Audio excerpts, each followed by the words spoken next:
The News is sponsored by Parker's. What's more rewarding than paying less at the pump? Enroll with our Pump Now card and get double the savings at Parker's. Live, local, now. This is The News at 6.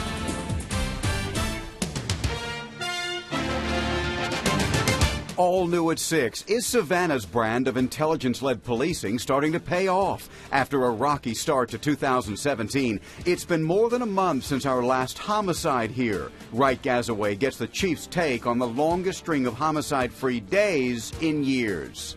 Plus, an international lifeguard training organization focusing on Tybee Island as a perfect match for a new kind of training. Tasia Reed explains how Georgia's coast and your family will benefit from this exposure. And the latest on a massive and smoky fire that has the attention of at least 3 local fire departments and hundreds of impatient commuters. Wendi Redman brings us the latest live from Dean Forest Road.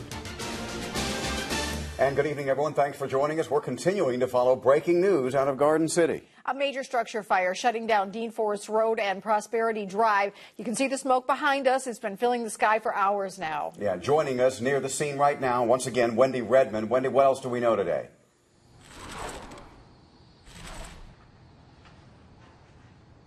Well, we know that this smoke has gotten a lot better even since our last report on the news at 5:30. In fact, fire crews have allowed us to get much closer to the scene now. So this is a different view that you've seen before from us here on the news. And this is about as close as we're going to get. You can see crews working in the background with a backhoe, and each time they move some pieces, you can see a little bit more smoke come up. But at certain times, it looks like there's barely any smoke. I can tell you fire crews have this so under control. We just saw one of the fire trucks leave. A lot of people, though, have been asking, why can I not get down Dean Forest Road right now? The fire is basically out, right? Well, it is basically out, even though they are putting out some hot spots right now. But the reason why you can't come down this road right now is this right here. Do you see this fire hose? Okay. So we have 2 big fire hoses like this coming down the road, and the reason for that, and across the road, and the reason for that is because the fire hydrant, both of the fire hydrants actually, are on the opposite side of the road. So as long as these hoses are crossing the road, you will not be allowed in this area. So hopefully that won't be too much longer. However, we have no estimation at this time of exactly how long they plan to keep these hoses out. So until then, you'll have to stay away and find another route. But of course, we'll keep you posted right here on The News. Reporting live in Garden City, Wendi Redman, WTOC News. And once again, those hoses keeping Dean Forest Road closed in both directions near Prosperity Drive for residents living in that area, particularly with kids who ride the bus home from school. You're asked to call the campus police at the number we put right there on your screen for any updates. A staging area has been set up at Garden City Elementary, and the Savannah Chatham County Public School System says about 75 students are impacted by this. 8 buses have been rerouted, and those routes affected are there on your screen. And right here on the WTOC News app, we are constantly posting updates on this fire as we get them in. You can also go to the traffic page, follow the new developments once that area is clear and those roads are back open. Right now, Metro Police are investigating a shooting that happened this afternoon on Alaska Street. We're told 1 man was taken to the hospital with serious injuries. Officers have not released any details about a possible suspect in this case. Well, this is the first shooting in a little over a week, but Chatham County has not had a homicide in 38 days. And that figure is the longest streak we've had here in the Savannah, Chatham County area in nearly 2 years. Right now, our Wright Gazaway joins us live from police headquarters. And Wright, the chief says the fruits of the department's labors over the last 2 years may be paying off.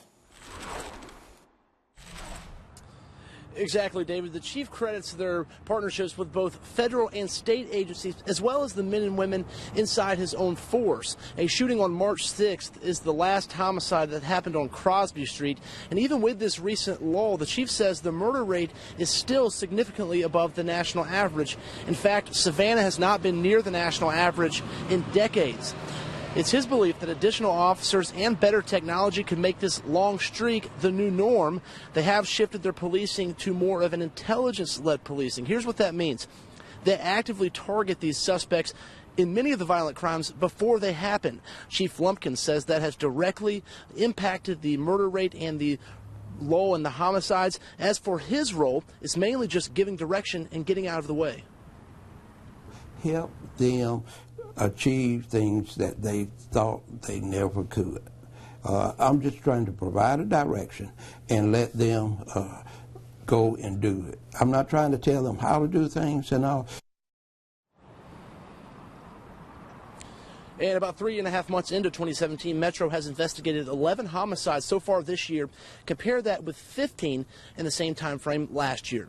Reporting live from police headquarters, Wright, Gazaway, WTOC News. And real quick, some more information on that last homicide we had here in Savannah that you heard Wright mention. The victim of that homicide, 16-year-old Kevin Jackson. Another 16-year-old has now been charged with killing him. Rasan Sharp, taken into custody on Friday, March 24th.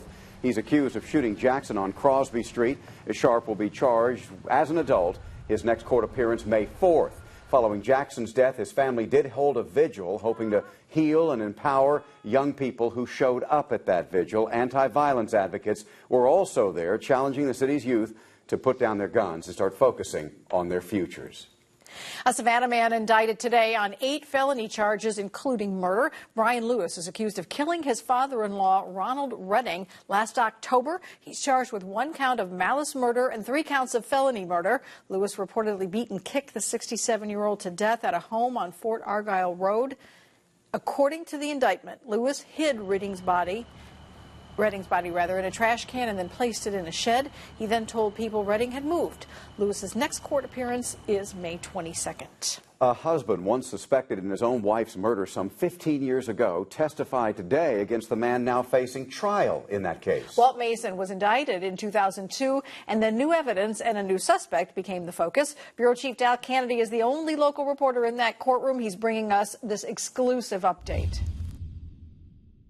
Philip Kirby may be the one facing murder charges in the 2002 death of Emily Mason. The testimony this afternoon focused on the guilt or innocence of Emily Mason's husband, Walt, the investigators' original suspect in the case.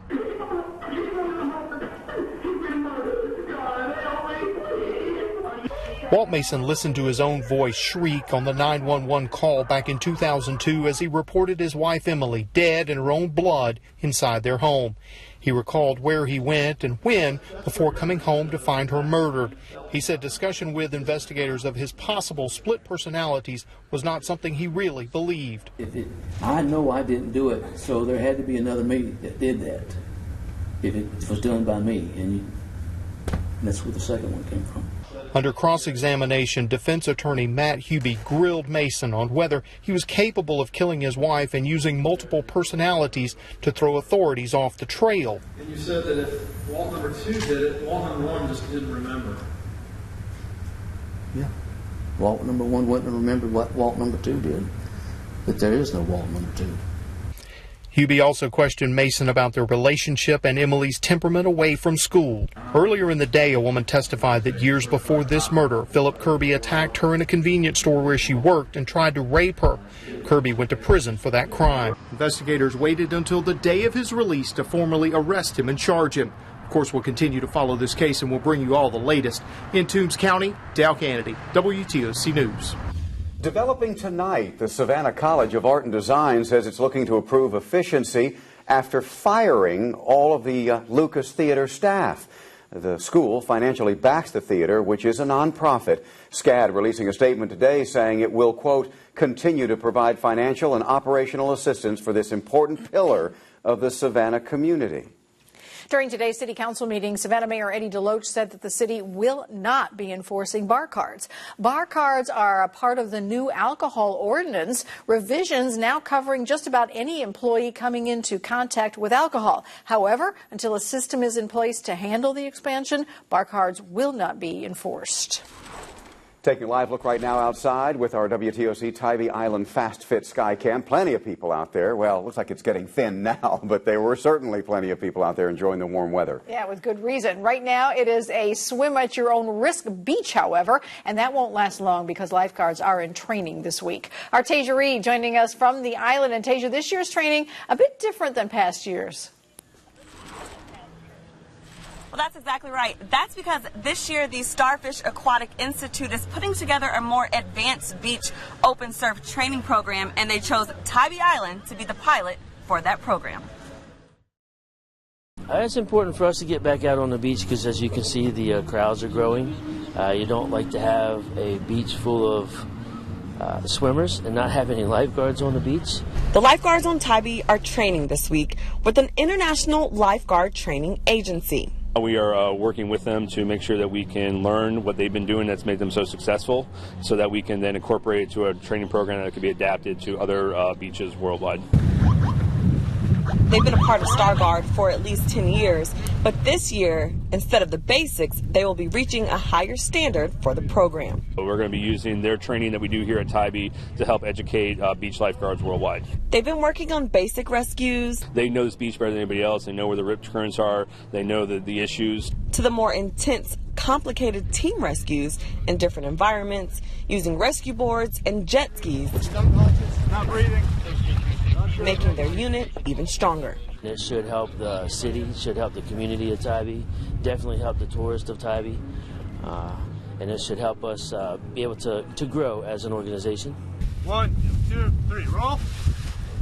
And from here, we're working now with the Tybee Beach, and then we're going to be rolling out with new textbooks, new training materials, and then it'll be going out to all of our training centers worldwide. Let me know when you're packing. 22, 23, 24, 25, 26, 27. So some pretty intense training there, but you will start seeing those lifeguards out on the beach starting this Monday. It will be sporadic as more people start to get out of school and out of college. More will be out on the beach, and they are looking to hire. So if you're interested, click on the link to this story on our website, WTOC.com. Reporting live from Tybee Island, Tasha Reed, WTOC News. Also this out of Tybee Island, an effort to keep Tybee clean. The city now looking to add beach ambassadors, similar to the ones that you see walking around downtown Savannah. They'd be likely to hire a handful of ambassadors to clean up litter on the beach, but also to, they tell us their job will be much more than that. The beach ambassadors will walk around with a bucket and grabber and help on the trash front. That's not their primary mission. It's really to be a friendly face from the city on the beach to explain beach rules and seek voluntary compliance for things that aren't, when rules are being broken. And like I said, instead of a punitive police citation. During tonight's City Council meeting, members will discuss the hiring of ambassadors beginning on the 1st of May. Great weather is continuing for our Heritage Week. Round 1 just about done. Here comes round 2 with this kind of a forecast for tomorrow. 69 up into the 70s, even pushing 80 degrees. Little chance of any rainfall and lots of sunshine for round 2. Perhaps another day of great scoring. Take a look at the cloud cover. Not much there, though we see more clouds. Darien southward, that's where it's just a little bit cooler. St. Simon's at 75. Savannah currently at 80 degrees. We've got lower 80s as you push farther inland. Here's our first alert planner for everybody the rest of the night. 73, 69, 65, low 60s. Don't think you'll see any showers tonight. That's good news. But what about tomorrow? What about the holiday weekend? Jody, the first alert forecast is straight ahead. It might be difficult to find a more perfect golfing forecast, and that's something you don't have to tell the hundreds of thousands of RBC Heritage spectators on Hilton Head Island. We're going to take you there next.